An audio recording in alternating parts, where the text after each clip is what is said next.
Allô? Monsieur Eric Moï, bonsoir.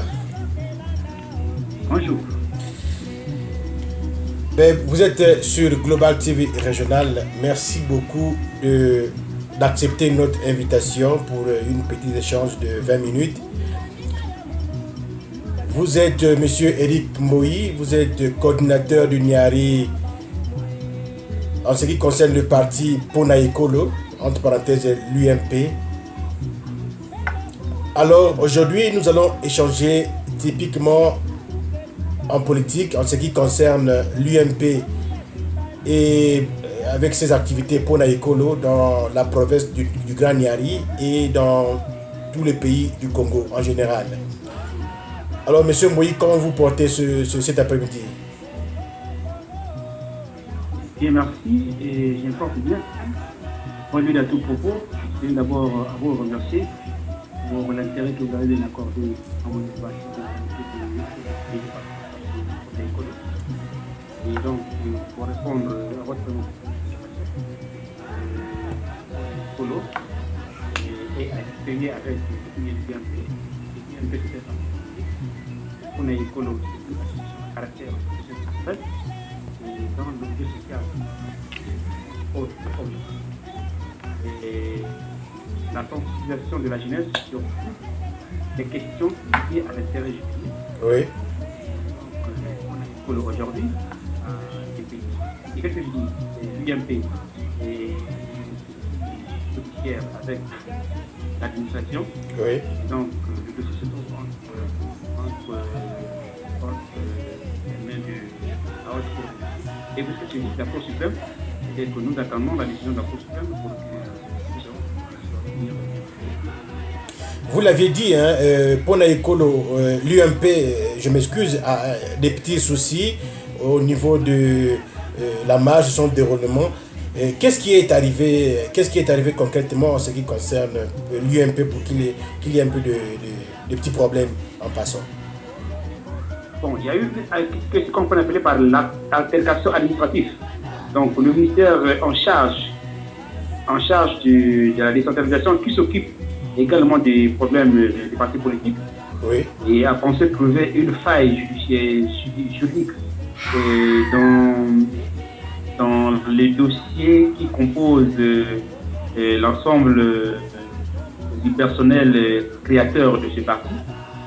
Et donc, ce qui a coûté aujourd'hui est, comme je disais en amont, oui, entre l'UMP et ce qu'on appelle le ministère de l'Intérieur. Donc, j'appelle ça des petits juridiques. Et au moment opportun, je sais que tous les gens, alors, les nuages seront dissipés. L'UMP saura répondre à l'activité politique comme d'habitude. Ok, merci de cet éclaircissement. Nous souhaitons que l'UMP puisse reprendre ses activités. Dorénavant, nous allons vous présenter nos félicitations de votre hôte qui n'est qu'autre que les attributions que vous aviez bien avant. Vous êtes coordinateur de Pona-Ekolo, l'UMP, au niveau du Grand Niari. Alors, comment pensez que vous pouvez amener cette grande charge au niveau de la province du Niari, vu que c'est une grande province et que c'est une grande province qui a beaucoup d'influence sur d'autres partis de l'opposition? En un mot, comment vous pensez amener votre politique en ce qui concerne l'UMP Pona-Ekolo au niveau du Niari? Bon, au risque de me répéter, je réitère qu'on appelle la session sur laquelle l'UMP et le Pona-Ekolo n'est pas un parti. C'est une association à caractère socio-culturel. Donc, son statut juridique, c'est association. Son objet social, c'est prendre, qu'on appelle, regarder d'une manière plus responsable toutes les questions liées à l'intérêt de la jeunesse et pourquoi pas des autres couches d'autres couches sociales de la République. Oui. Maintenant, en ce qui concerne la province, qu'est-ce que je dis, le département du Niari, Oui. nous sommes conscients que le département du Niari est l'un des plus grands départements vu son économie géographique et même son pas administratif. Oui. Et donc, pour couvrir l'ensemble du département du Niari, Le problème est simple. Il suffit de mettre un peu de la méthode et la rigueur. Le travail est facile à faire. Ce n'est pas l'étendue qui compte. Ben, mais évidemment, quelques manières à faire. Ce sont ces genres de manières. Ce sont ces manières que nous voulons savoir. Quelles sont ces manières que vous allez mettre en place afin de conquérir les cœurs des fils du Niari? Mais tout le monde doit doit se sentir concerné pour le combat que mène Écolo. Parce que la jeunesse, dans l'ensemble, et de façon particulière, Oui, est la couche la plus concernée parce que, comme on le dit souvent, qu'elle constitue l'avenir de la République. oui, Or, il s'avère que les jeunes Congolais, à 70%, sur le taux de chômage que connaît le Congo, la jeunesse peut en être seule régorger 60 ou 100 ou 90% de ce pourcentage-là. oui. Et donc, le combat que nous menons aujourd'hui, c'est de replacer au centre des préoccupations majeures la problématique de l'emploi de la jeunesse. Je ne sais pas s'il y a un seul jeune du Niari qui ne peut pas ne pas être concerné. Mais ici, dans le chômage, il n'y a pas que les militants, il n'y a pas que les jeunes militants de l'UPADES ou les jeunes militants du PCP ou des jeunes militants de l'MCDDI qui sont concernés, mais le chômage prend dans l'ensemble tout l'ensemble de la couche juvénile, sans distinction des audiences politiques. Ok. Et donc, partant de ce postulat, Oui. et nous sommes pertinemment convaincus que tout le monde se sent concerné par le combat que mène aujourd'hui École. Oh, ok. Mais maintenant, est-ce que vous avez brièvement quelque chose que vous pouvez nous donner comme espoir, hein, en disant que, bon, écoute, dans un bref délai, on peut déjà essayer de faire quelque chose de plus mieux que ça? Bon, voilà, c'est une question pertinente. Et nous avons déjà engagé les démarches. Et donc, ici, peu de temps, c'est comme un plaidoyer que nous menons au sein du pouvoir public. Donc, si dans le passé, les gens ont fait avec une méthode donnée, nous aussi aujourd'hui, on fait le même travail avec une méthode différente, mais une méthode innovante. Une méthode qui doit impulser une nouvelle dynamique, ou qui doit enclencher l'attention de l'État pour agir de façon le plus imminente sur la question de la jeunesse. Mais oui, sur la question de la jeunesse, cette méthode qui est secrète, hein, dans le secret de Dieu, Monsieur Mboyi, nous voulons que vous nous révélez un peu la façon de faire. Comment est-ce que vous allez faire? Si je sois peut-être un peu plus vite dans mes propos, est-ce que vous allez émettre une autre façon de faire, par exemple d'amener la formation en agriculture, en agronomie, en avicole, ou bien comment est-ce que vous allez amener un peu ce secret-là pour que ça soit au vu de tout le monde? Bon, votre inquiétude est toute fondée, mais la méthode, c'est comme vous venez de le dire. Oui. Le Congo est réputé avoir un sol suffisamment riche. Ça, d'abord, sur le plan agricole. Oui. Le Congo a près de 20 millions d'hectares de forêt. Ça, c'est sur le plan forestier. Oui. Le Congo, en dehors des richesses et qu'on appelle des ressources naturelles en liquide, Oui. nous avons des métaux. Et là, dans ce domaine, nous avons beaucoup de jeunes qui ont appris dans le domaine de la géologie, dans le domaine du tourisme, dans le domaine de l'agriculture, dans tous les domaines nécessaires, dans tous les domaines qui constituent la vie de la République. Nous avons des atouts, nous avons de l'expertise. Exactement. Donc, dans le cadre du PND 2000, dans le cadre du dernier PND qui vient d'adopter le Parlement congolais, Oui. il est évoqué, entre autres objectifs du gouvernement, la diversification économique, la question des ressources humaines, et le troisième point, pour l'instant, n'est pas essentiel pour ce qui concerne notre loi.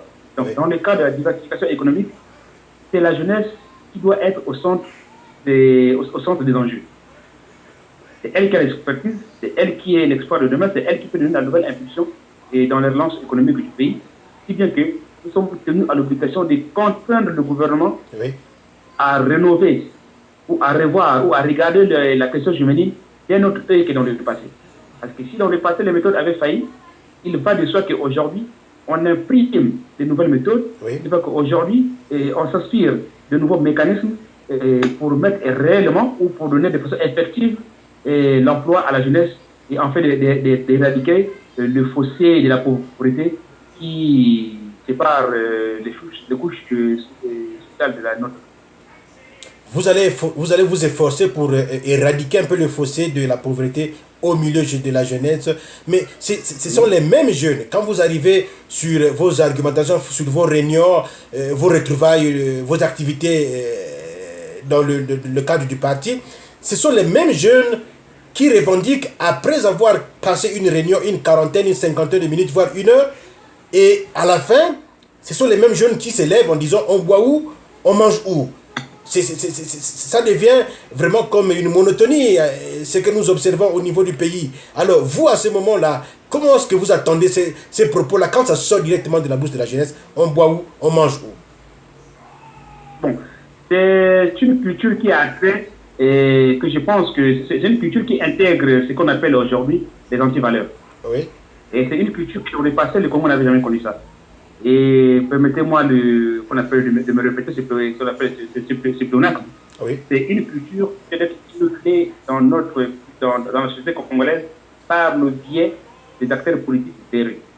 Et donc, c'est un acte de corruption et qui doit à tout prix lutter contre. Et dans le cadre ou dans le processus de lavement, je peux appeler lavement de cervelle, et toujours de la couche féminine, Oui. effectivement, nous mettons du nécessaire pour faire de telle sorte que ces slogans soient mis en quarantaine pour que les choses aillent au mieux. Parce que lorsque vous demandez on voit où, alors qu'il y a des priorités qui sont plus importantes qu'on voit où, ça veut dire que vous voulez des choses de son contraire. Oui. Donc, partant de ce comportement, Oui. dont nous en sommes conscients, et aujourd'hui nous nous efforçons à faire de telle sorte que lorsque vous aurez fini une réunion, que personne ne nous parle on voit où, on danse où, parce que l'objectif de notre réunion ou de la rencontre n'est pas lié à chercher à savoir où est-ce qu'on va boire, où est-ce qu'on doit manger. Si avec ça, on pouvait inviter toute la jeunesse d'une localité donnée ou de toute la République se retrouver quelque part, boire et manger sans penser discuter sur son avenir. Si en amont, on pense parler de votre avenir, Oui. il n'y a pas de raison pour une jeunesse éduquée, pour une jeunesse consciente et familière, pour une jeunesse consciente de sa situation sociale, il n'y a pas de raison qu'on commence par on voit où, qu'on termine par on voit où, au lieu de terminer par fixer des objectifs ou par mémoriser les objectifs ou on appelle ce qu'on a eu à discuter pour votre intérêt. Ben, en ce qui concerne dans le Grand Niari, vous savez que c'est pas un secret. Vous savez que l'opposition est ancrée plus dans le Grand Niari, en l'occurrence de l'UPADES, MCDD et autres. Alors, comment est-ce que vous allez faire la différence, puisque vous êtes un parti du centre et l'UPADES c'est un parti de l'opposition? Comment est-ce que vous allez faire enfin d'acquérir les cœurs des Dolisiens et les Dolisiennes et ses alentours? Parce que déjà, l'UPADES s'est déjà implanté dans tous les grands Niari. Comment est-ce que vous pouvez procéder à avoir ces partisans revenir vers vous? Bon, une fois de plus, je vais dissiper le nuage qui plane ou l'amalgame qui plane entre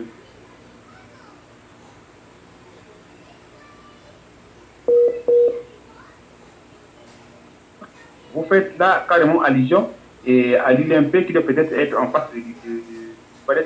Mais ici, nous sommes dans un cadre purement spécifique, un cadre social. Donc oui. Ici, au-delà des obédiences politiques, tout le monde se retrouve. Nous ne parlons pas politique dans Pona École. Nous parlons social, nous parlons culturel. Okay.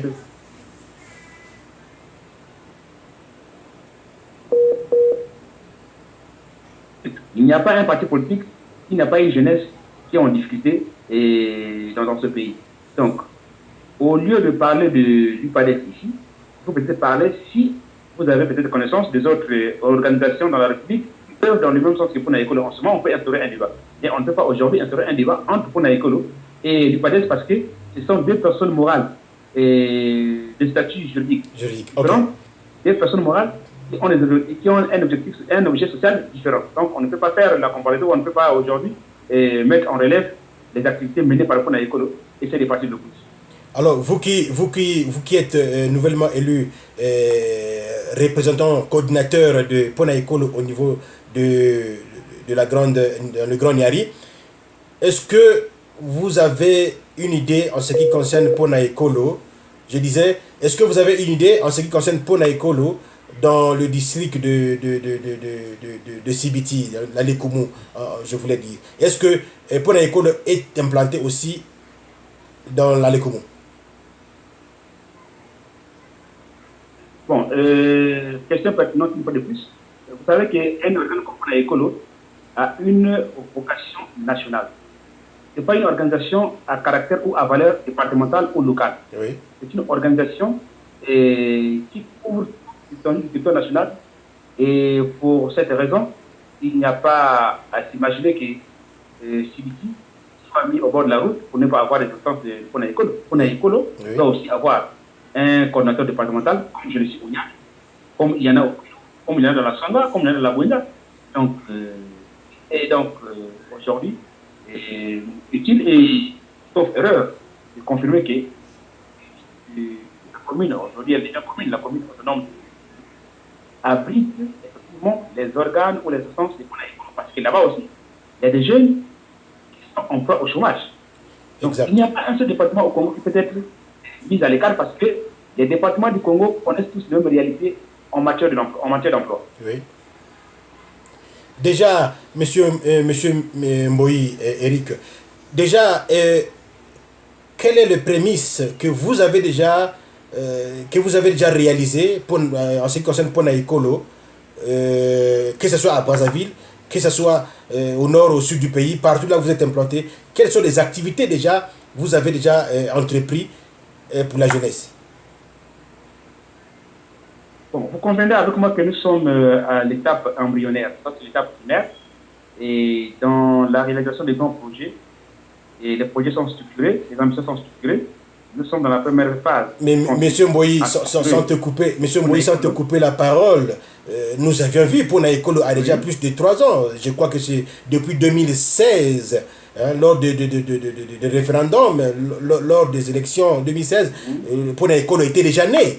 Donc vous ne pouvez pas nous parler ici, nous qui vous suivons, nous la population, vous ne pouvez nous parler de l'étape de l'embryonnaire. Donc vous êtes déjà assis et vous avez déjà des bases, si je comprends bien.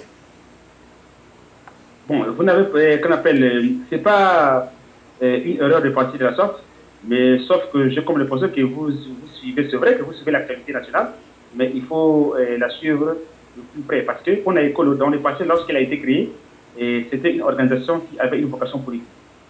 Mais depuis que la nouvelle loi sur les partis politiques interdit la présence des associations politiques au Congo, Pona Ekolo s'est muté en une association socioculturelle. Donc, les objectifs qu'il avait à sa création ne sont plus les mêmes que pendant qu'il a changé de statut juridique. Oui. Donc, ayant changé de statut juridique, ça fait même pas 3 mois qu'il a de changer son statut juridique. Donc, il va de soi qu'on redéfinisse la politique de l'organe. Et dans cette optique, il faut donc commencer, excusez-moi l'expression, par le commencement qui consiste à d'abord structurer l'organe, oui, et puis donner la matière et donner la politique publique nécessaire aux exécutants pour mettre en branle. Mais ça va de pair avec le financement. Puisque vous parlez de nouvellement, vous êtes fraîchement arrivé sur le terrain en ce qui concerne le social, et où est-ce que vous allez trouver les moyens pour réaliser les projets que vous allez donner aux populations qui vous attendent? Où est-ce que les moyens là seront sortis? Bon, Pona Ekolo, c'est une organisation bien organisée. Okay. Vous convenez avec moi que ce soit l'État, toute personne morale, que ce soit l'État, que ce soit les collectivités locales, que ce soit même les établissements publics, ils ont des budgets. Oui. Et dans ces budgets, vous êtes censé connaître que dans les budgets des personnes morales, il y a toujours des dons et des legs sur lesquels on compte, en dehors des cotisations que les militants et les membres peuvent organiser. Donc nous comptons sur notre volonté, sur notre détermination à faire aboutir notre idéal. Et ce faisant, nous sommes tenus à l'obligation d'être exemplaires dans les cotisations et nous allons chercher toujours, par de des moyens, avoir des partenaires extérieurs qui peuvent nous venir en aide en matière de dons et de legs. Et voilà ce qui constitue de manière laconique la base du financement que nous aurons à mettre au profit des plateformes.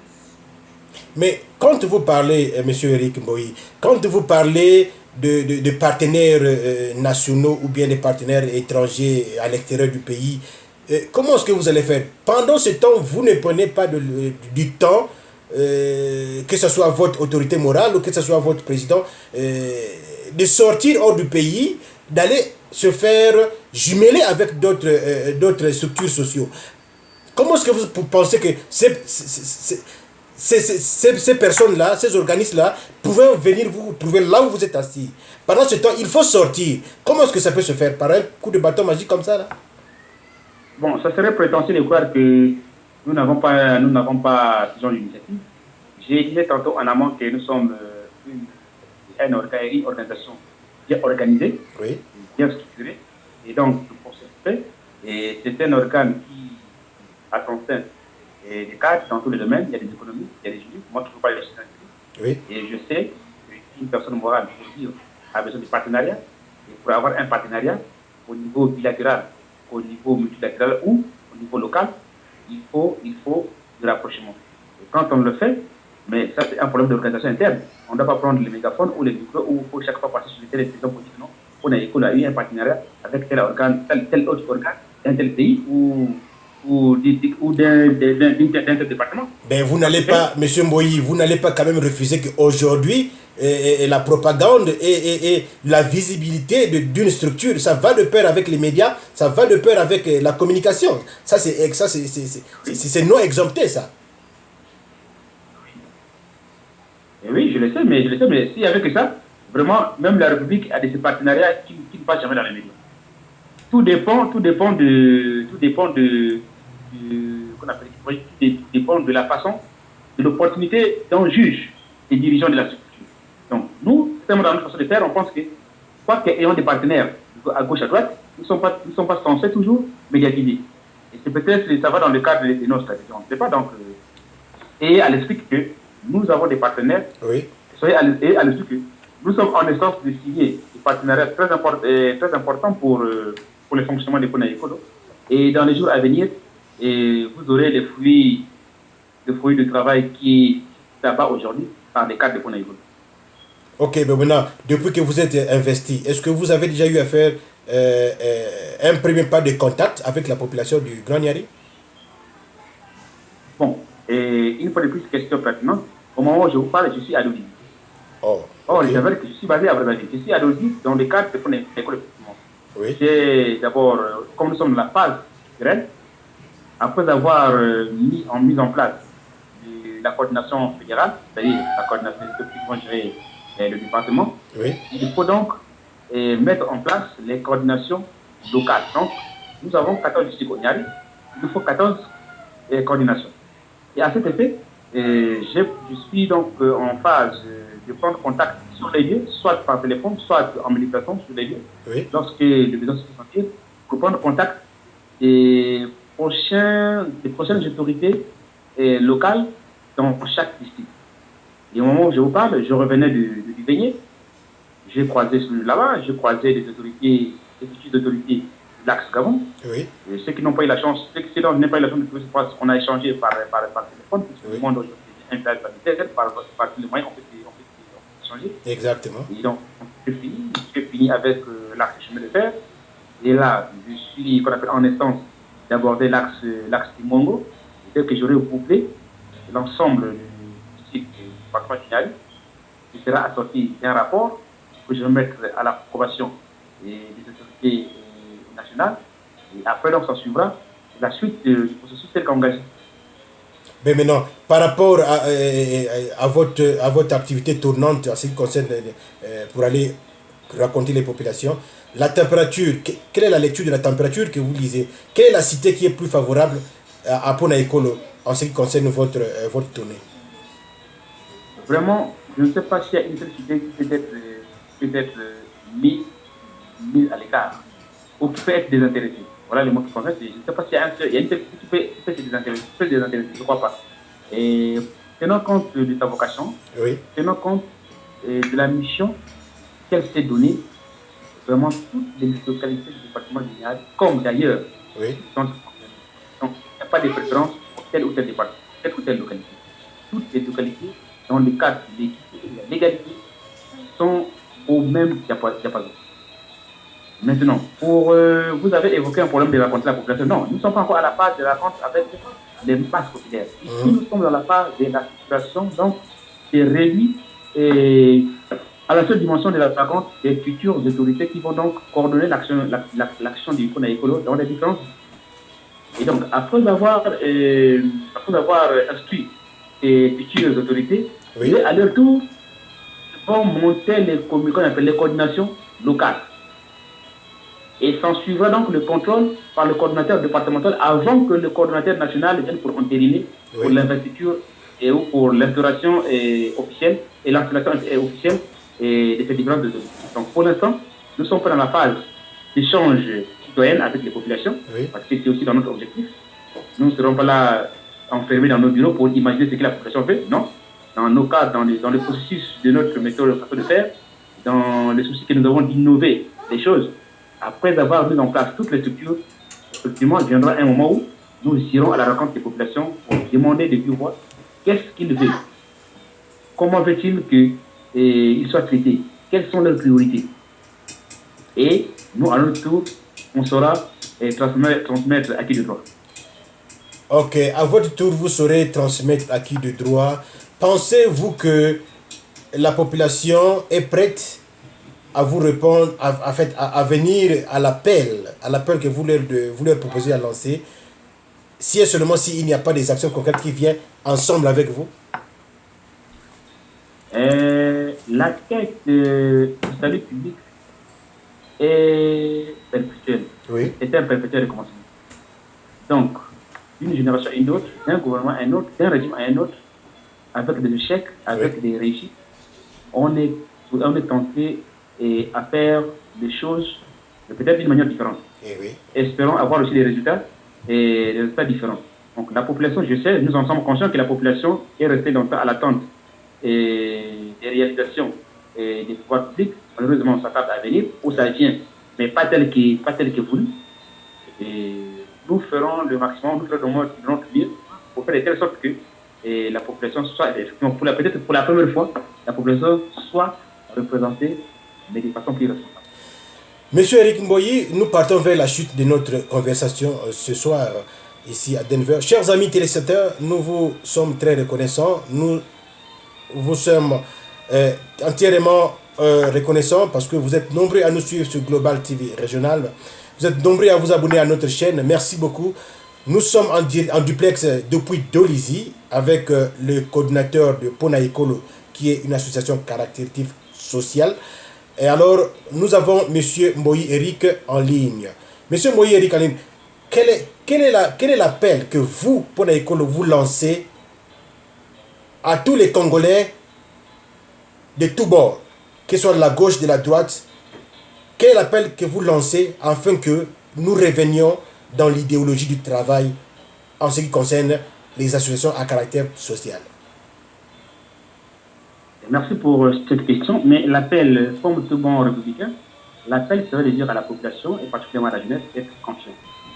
L'espoir est un élément en perpétuel devenir. On ne peut jamais désespérer tant qu'on vit. C'est vrai qu'il y a eu des échecs. Il faut aussi reconnaître qu'il y a eu des avancées, bien que peu significatives. Et donc, nous sommes à l'obligation d'être conscients. Et en étant conscients, il faut l'être dans ce qu'on appelle dans l'unité. En étant conscient, il faut être dans l'harmonie. Au-delà des audiences politiques, au-delà des aspirations ou de l'intérêt que chacun peut avoir pour ses ambitions personnelles, nous devons prévaloir l'intérêt général. Ce qui est le plus utile si vous voulez bien, pour la réalisation effective de ce que nous avons comme rêve, c'est-à-dire le bien-être social. Le bien-être social, M. Mboyi, nous avions tous et nous voyons comment est-ce que ça se fait en ce qui concerne la procédure des campagnes dans notre pays, campagne présidentielle, bien les législatives.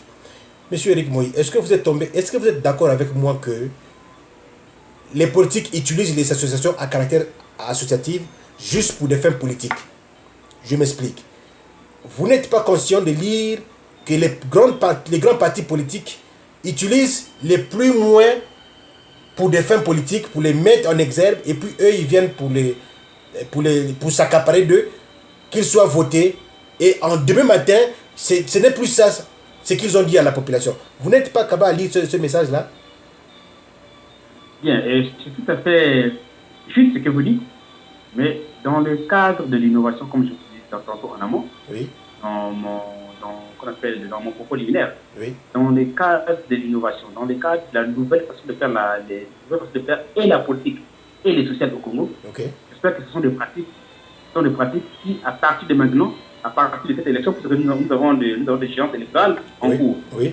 Mais à partir de cet instant, vous constaterez même par vous-même qu'il y a des changements par rapport à ce que nous sommes visés comme objectif. C'est vrai, ce que c'est vrai, ce sont des dérapages que nous décrions d'une élection à une autre, que les associations et la société civile est souvent utilisée à profit pour faire aboutir certaines ambitions politiques, mais ce sont des pratiques malsaines et ce sont des amalgames paralysantes et qu'il faut aujourd'hui éviter. Partant de maintenant, Pona Ekolo demande ne ménage aucun effort pour faire de telle sorte que ce que nous avons décrit dans le passé, ce qui freine effectivement l'évolution de notre pays sur un plan ou un autre, soit vraiment banni à jamais. Donc, je peux vous rassurer, vous aurez senti qu'il y aurait des réformes dans le comportement social et politique des Congolais dans 3 mois ou dans 4 mois à venir. Dans 3 ou dans 4 mois à venir, il y en aura un grand changement en ce qui concerne Pona Ekolo, l'association qui vient pour éduquer, aider les populations afin que les populations se prennent en charge. Monsieur Eric Mboyi, nous sommes presque à la fin. Vous avez 2 mots à adresser à votre auditorium qui est la population qui vous suit et vous avez la possibilité de choisir les 2 langues, que ce soit Lingala ou Kituba, à vous le choix. Qu'est-ce que vous allez dire à la population congolaise, Pona Ekolo et toute la population en général? On vous écoute. Bon, étant au Nyari, il est établi que géographiquement parlant, le Nyari est dans le sud du pays et la langue la plus utilisée en dehors du français, c'est oui. Et donc, pour ce message, perçu de la manière la plus simple et facile. Oui. Et donc, sans avoir l'intention départementaliste et m'adresser aux parents en bas, mais d'une manière plus brève. Oui. Et donc, je concerne et ma peña et ma tata, ma maman, et samuna zangulu et à boire les vétos. Oui. Wana komana na kimil kimino kima mwika ina yao kipesange mkuve mingi kipesange mangono mingi na kuna na twala na kati ya kitunu na kati ya kikwisani wana kupana mutu moshi pour que peut atteindre l'inavait que là comme besoin. Merci beaucoup. La population vous a écouté. Chers amis, vous êtes sur Global TV Régional. Notre invité de ce soir était M. Eric Mboyi, qui est le coordinateur de Pona Ekolo dans le Grand Nyari. Alors, vous l'aviez écouté. Restez serein. Je crois que les choses vont se passer en bien d'ici dans 3, 4, 5 mois. Et alors, tous, nous allons être dans la joie, immergés dans la joie, dans l'ensemble avec Pona Ekolo. M. Mboyi, encore nous vous disons merci beaucoup et passez un excellent week-end et puis bien des choses. À moi de vous remercier. Merci, tout à l'heure. Ok.